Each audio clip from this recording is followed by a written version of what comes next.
Essa é a nossa aula de revisão para a AV1 da primeira etapa.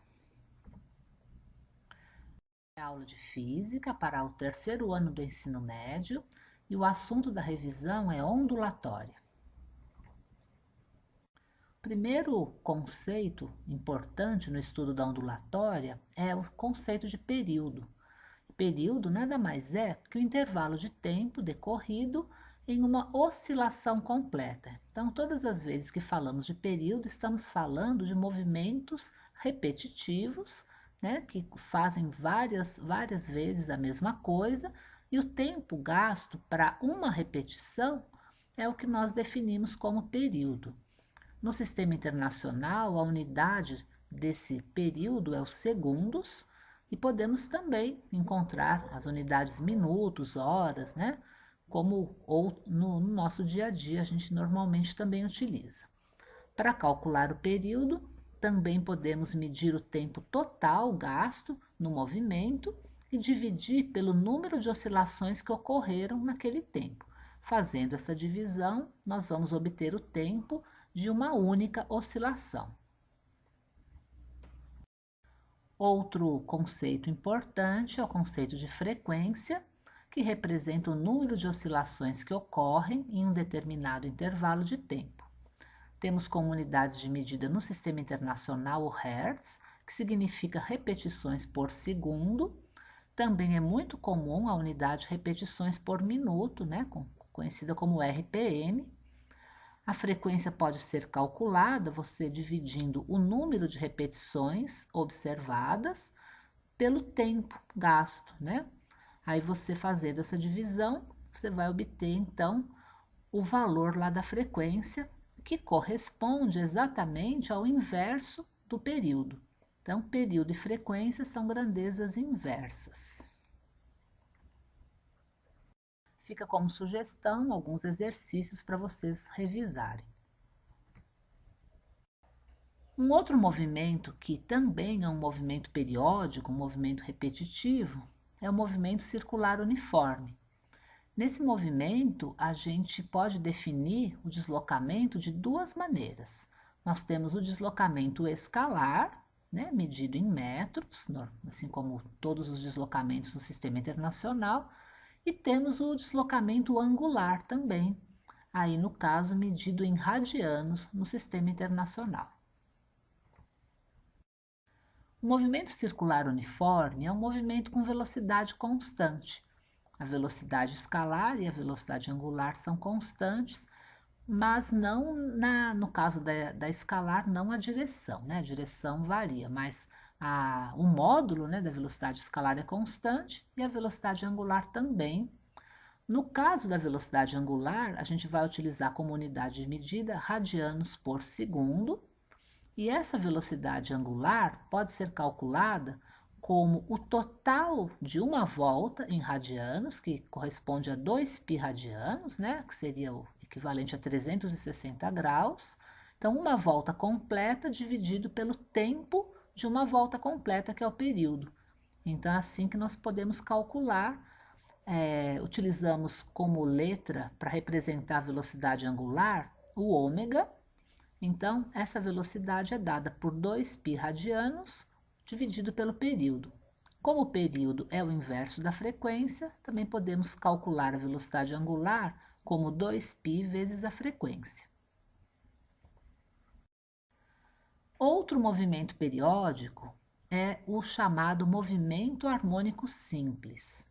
A gente representa ele com as iniciais, né, MHS.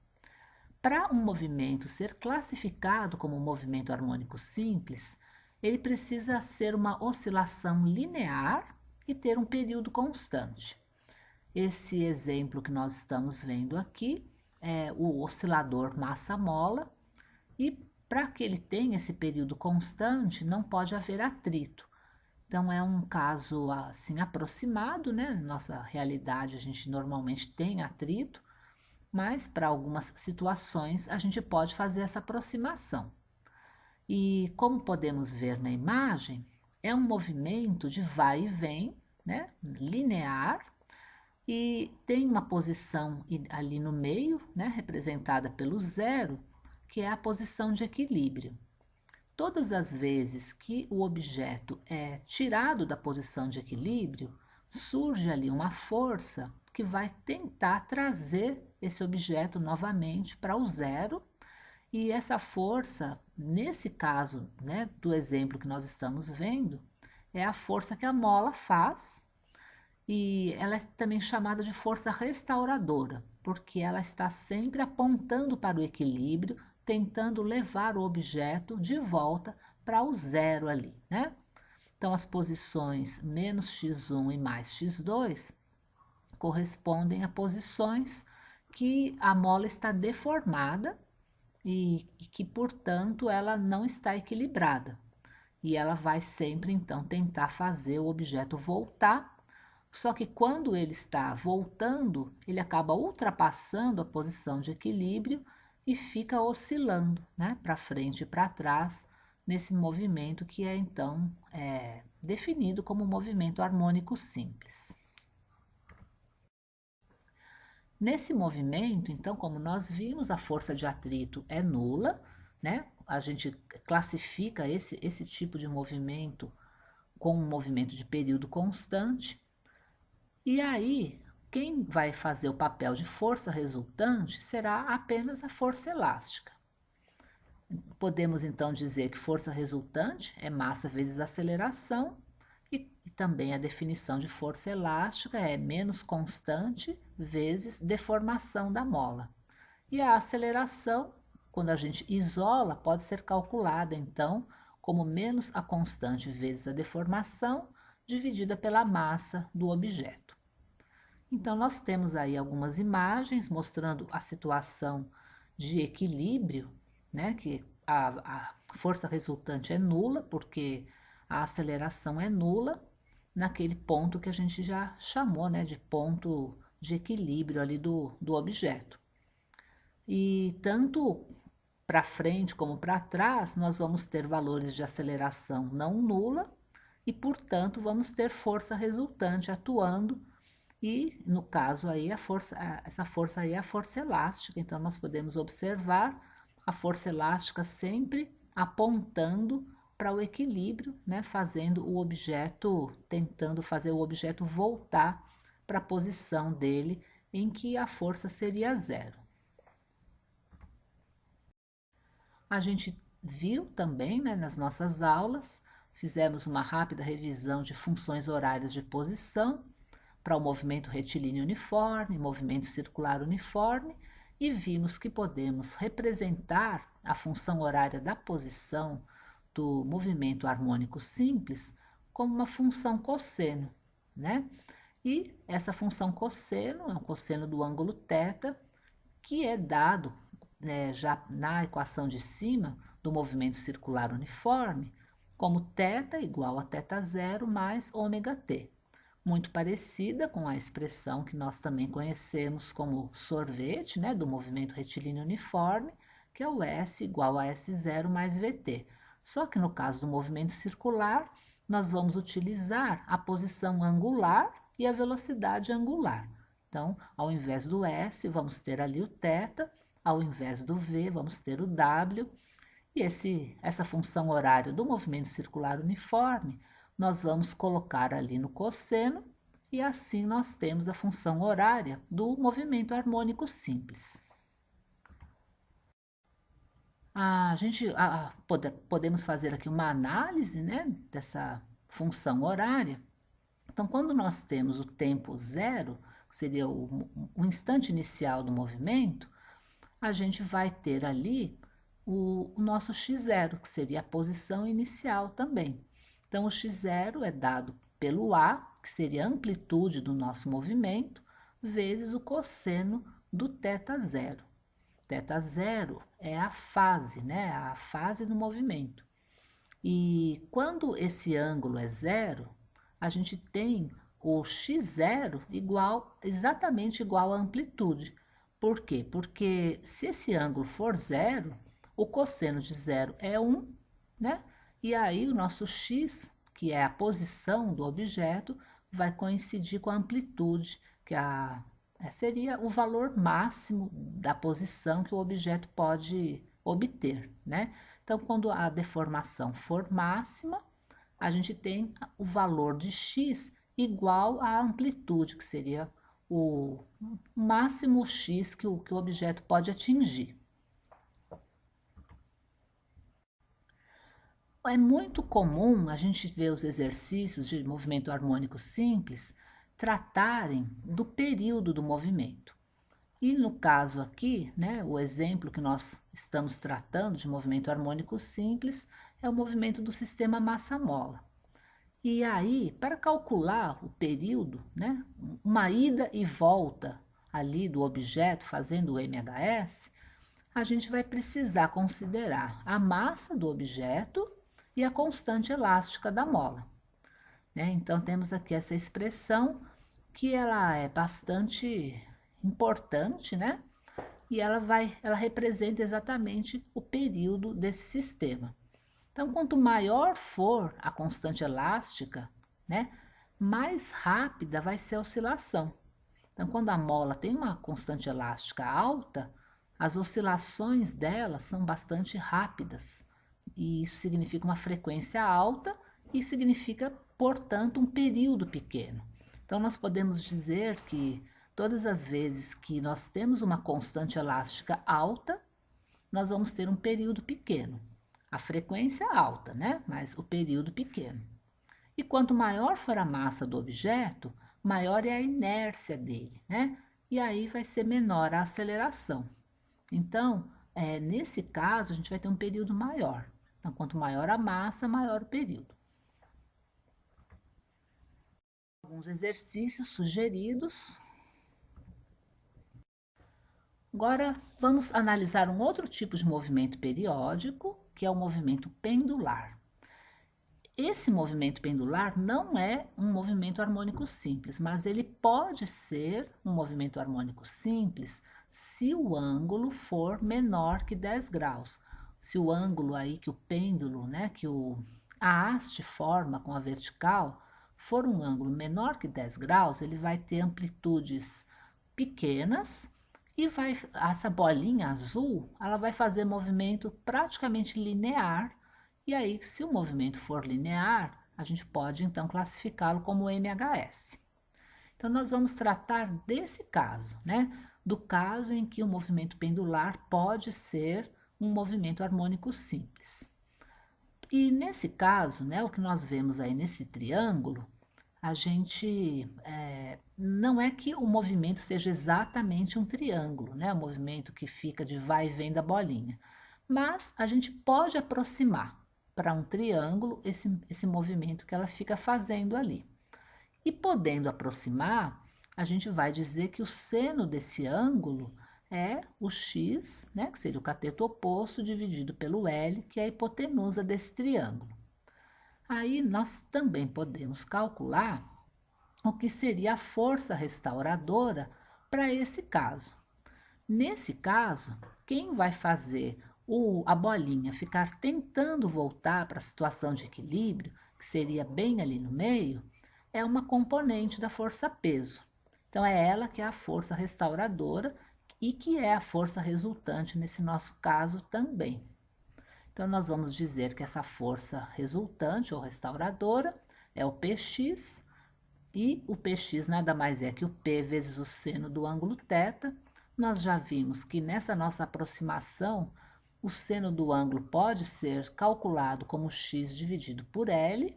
Então, portanto, essa nossa força restauradora nada mais é que o peso, ou seja, massa vezes gravidade, vezes o x dividido pelo L. Reorganizando, né, essa expressão que nós acabamos de ver, e deixando tudo que é constante juntinho ali, então eu escrevi de vermelho a massa vezes o g dividido pelo comprimento ali do pêndulo. E por que está em vermelho? Porque tudo isso é constante. Então a gente pode dizer que a nossa força restauradora, no caso do pêndulo, também é uma constante vezes o x, muito parecido com o que nós vimos no caso da força elástica, né? Que também era uma constante vezes a deformação. Então, é uma outra maneira da gente escrever essa força restauradora no caso do pêndulo.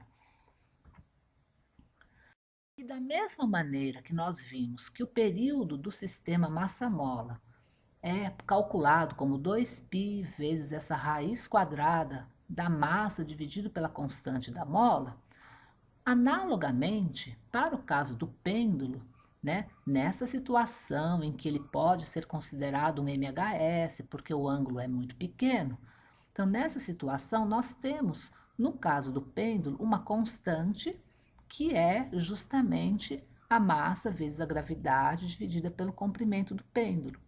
E aí, se a gente substituir isso naquela constante do sistema massa-mola, nós vamos obter, para o caso do pêndulo, uma expressão de calcular período, que é 2π vezes a raiz quadrada do comprimento do pêndulo dividido pela aceleração da gravidade.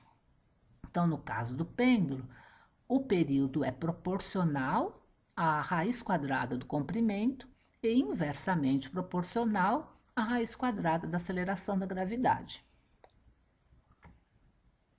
Então, também mais algumas sugestões de exercícios sobre esses assuntos.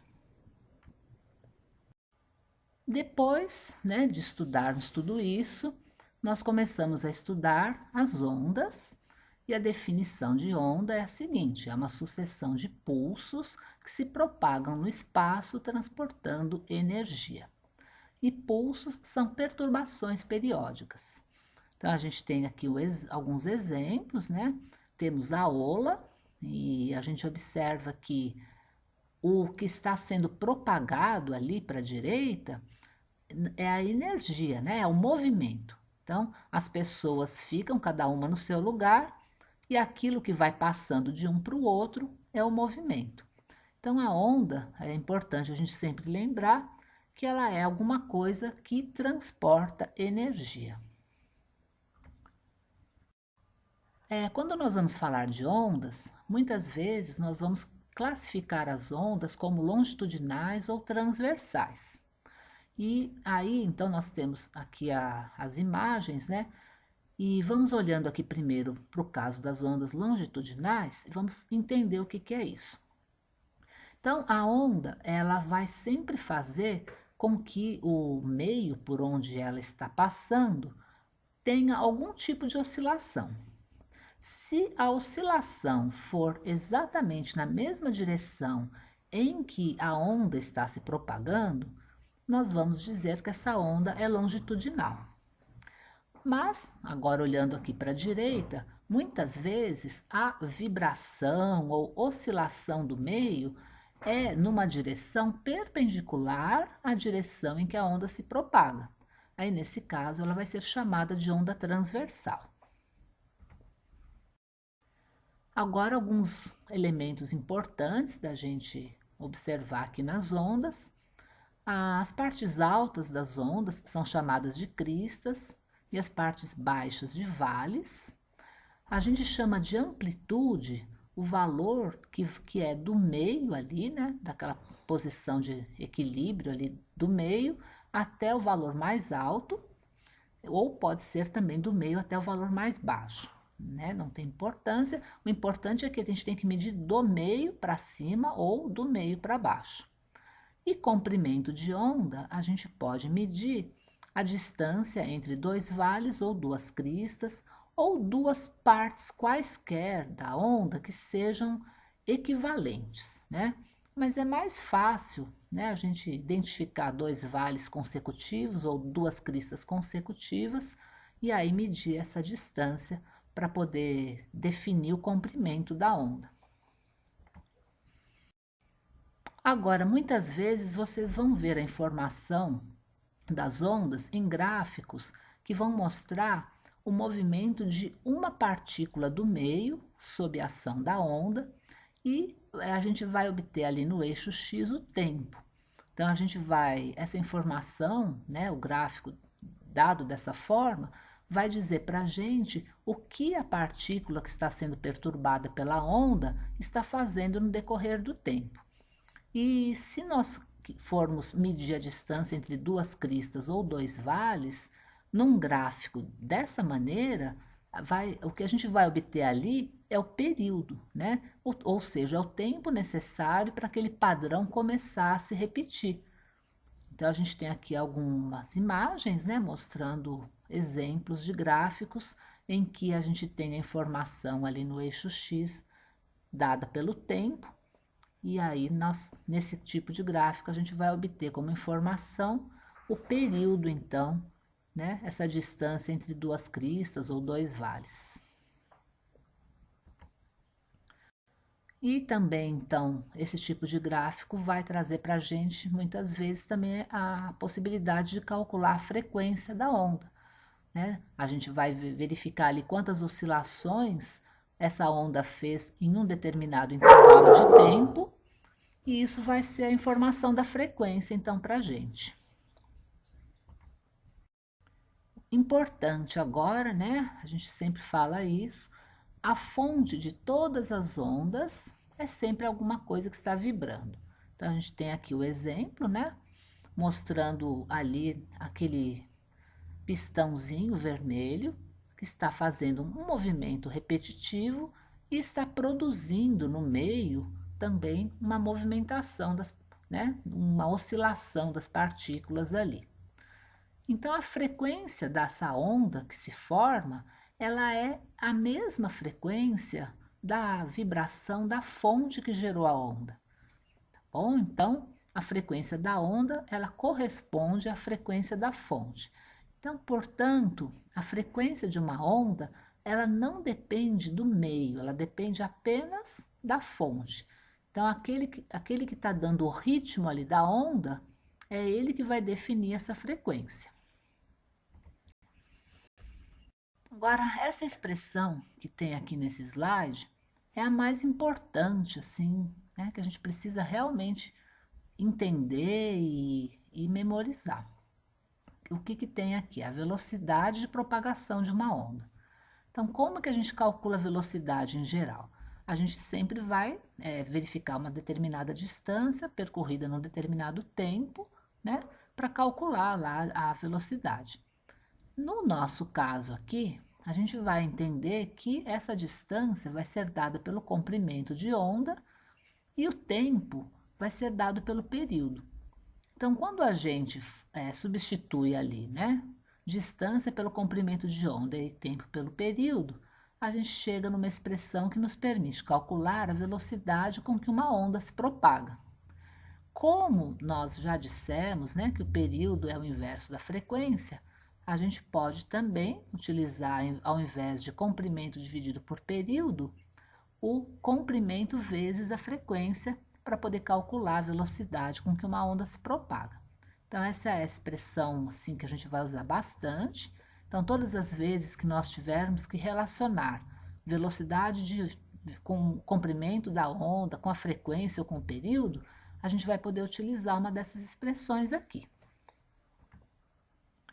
Mais algumas sugestões de exercícios. E agora estamos chegando na parte final já. Nós vamos estudar os fenômenos ondulatórios. A gente começa ali estudando a reflexão e a reflexão tem algumas características, né? Então, quando a gente tem uma onda refletindo em uma superfície, a gente vai observar que a velocidade dela não vai mudar, a frequência dela também, né, não vai mudar, nem o comprimento de onda. A única coisa que muda na reflexão é a direção de propagação, né, a direção e o sentido lá da propagação. O resto não vai mudar nada. Então, a onda vai manter suas características, só mudando mesmo a sua direção. O ângulo com que ela entra, né, ali que ela incide na superfície, também vai ser o mesmo ângulo com que ela vai ser refletida. Importante, né, que esses ângulos de incidência e reflexão são os ângulos formados entre as ondas, né, os raios das ondas e a reta normal, tá? Importante a gente sempre observar esses ângulos. Esses é que são os ângulos de incidência e reflexão. Nós estudamos também a reflexão em uma dimensão e vimos o exemplo da corda, né? Então, uma corda, ela é um bom exemplo para a gente estudar a propagação de ondas em uma dimensão. E aí nós temos então duas imagens mostrando a onda se propagando na corda. Quando a corda está meio solta, né, a extremidade dela livre, e quando a extremidade está bem amarrada num determinado lugar. Então, no caso da extremidade livre, a hora que o pulso de onda vai se propagando e chega ali nessa extremidade, como ela está livre, ele consegue, né, transferir a energia ali para essa pontinha que vai subir e descer, e a onda depois reflete, né, ela vai voltando para o outro lado, e ela volta da mesma maneira que ela chegou, né? Se ela tinha esse pulso era para cima, ele continua, né? Ele reflete e volta para cima do mesmo modo. No outro caso, né, como a gente tem a pontinha fixa, mesmo que a onda chegue ali, né, aquela informação, a energia da onda chegue ali tentando empurrar aquele nozinho para cima, ela não vai conseguir, e aquela energia então vai acabar refletindo e vai acabar indo para baixo, né? Então, a hora que a onda vai voltando, ela acaba voltando invertida. Então, a gente diz que ela voltou com a fase invertida, né? Ao invés de estar com aquele pulso para cima, como ela tinha chegado, na volta ela vem com o pulso para baixo. Outro assunto, né, outro fenômeno que a gente precisa estudar aqui é o fenômeno de refração de ondas. E o que é isso? Né? A refração é quando a onda muda de meio de propagação. Tanto a refração quanto a reflexão normalmente acontecem ao mesmo tempo. É muito comum você ter, por exemplo, no caso de onda de luz, você ter a reflexão e a refração. Um pouquinho da onda reflete, um pouquinho refrata, né? Mas a gente estuda esses fenômenos separadamente, mas eles acontecem muitas vezes junto, né? Bom, o que acontece então durante uma refração? A frequência da onda não muda. Bom, lembra que nós falamos que a frequência vai mudar apenas quando a fonte que está gerando a onda decidir mudar o ritmo da onda, né? Se não acontecer isso, a frequência continua a mesma de sempre. Mas, nesse caso da refração, como a onda está passando de um meio para outro, a velocidade de propagação dela vai mudar. E, uma vez que isso acontece, a direção de propagação também acaba mudando e o comprimento de onda também. Então, na refração, a gente vai observar várias mudanças na onda. A única coisa que não vai mudar com certeza é a frequência.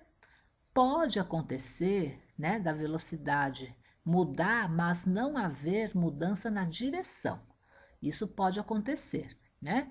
E no caso, isso só acontece quando a onda entra formando ângulo zero com a normal. Aí, nesse caso, ela não vai mudar a direção, muda a velocidade, mas a direção continua sendo a mesma. Tirando esse caso, a gente vai observar mudanças de velocidade, direção, comprimento, só a frequência mesmo que não vai mudar. Outra coisa importante é observar os ângulos. O ângulo de incidência e de refração também são os ângulos formados entre os raios das ondas e a reta normal. Mais uma definição que está relacionada com o assunto da refração é o índice de refração de um material. É uma comparação entre a velocidade da luz no vácuo, que é a maior velocidade que existe, e a velocidade da onda, né, num determinado meio. Então, é um valor ali que a gente, né, vai obter dessa razão, né, dessa comparação entre velocidades. Portanto, o índice de refração não tem unidade de medida, né? A gente está dividindo duas velocidades, está apenas verificando quantas vezes a velocidade da luz num vácuo é maior que a velocidade da onda num determinado meio material. Então, é apenas uma comparação de velocidades. A gente tem, para finalizar aqui o assunto da refração, duas leis da refração. A primeira diz que a onda incidente, a onda refratada e a reta normal estão todos no mesmo plano. E a segunda lei da refração é uma comparação ali entre os senos dos ângulos de incidência e refração, as velocidades de incidência e refração, os comprimentos das ondas e os índices, né? Então é importante vocês observarem que as primeiras igualdades são todas, né? Incidência e refração em cima, refração embaixo, mas quando chega ali nos índices de refração está invertido, né? Em vez de A dividido por B, é B dividido por A. Isso porque o índice de refração é inversamente proporcional ali à velocidade de propagação da onda no meio, né? E aí acaba que ele fica trocado. Os outros todos são sempre A dividido por B. Mais um fenômeno que nós também já estudamos, que é a difração. E a difração é uma propriedade que as ondas possuem de contornar obstáculos, né? Então, quando elas estão passando, estão ali se propagando num determinado ambiente, encontram uma barreira, as ondas conseguem contornar as barreiras, né? Diferentemente das partículas que continuam indo reto, só deixam de se movimentar quando encontram a barreira, mas depois elas não contornam, elas continuam reto, as ondas conseguem fazer isso. E por quê, né? Por que uma onda consegue contornar um obstáculo? Então, de acordo com o princípio de Huygens, cada ponto de uma frente de onda se comporta como uma nova fonte de ondas. Então, cada pontinho está provocando uma perturbação esférica, né, em torno de si. Lateralmente, essas perturbações elas se cancelam, mas a gente observa que nas pontas, onde não dá mais para cancelar essa propagação, você vai ter propagação para todos os lados. Isso vai permitir com que a onda vá contornando, né, os objetos. Então, a gente tem aqui um exemplo, né? A onda que estava no oceano encontrou ali uma fenda e foi se propagando, e a gente observa, né, ali que ela vai passando e vai arredondando, né? E ela vai contornando e tentando se propagar para todos os lados, né? À medida em que ela passa ali por aquela fenda. Então, ao passar por esse orifício, ela contorna, né, os dois obstáculos. Na parte ali mais interna da propagação, a gente tem o cancelamento, né, um pouco lateral ali dessa propagação, mas nas extremidades não. Aí ela vai se propagando para todos os lados e vai contornando os obstáculos, então. Outro fenômeno interessante é a polarização, que é a possibilidade que nós temos de filtrar uma das direções de propagação das ondas. A gente só consegue fazer isso com ondas que são transversais, né? E ali nós temos então um exemplo de uma onda que tinha propagação para esquerda e direita, para cima e para baixo, com esse corte na vertical que foi feita no meio de propagação, apenas a propagação para cima e para baixo conseguiu passar. A propagação lateral, né, esquerda e direita, acabou sendo filtrada. E depois, passando por um outro corte no meio de propagação, agora um corte na horizontal, aí a gente acaba filtrando totalmente a perturbação, porque aí aquela perturbação para cima e para baixo não consegue mais passar.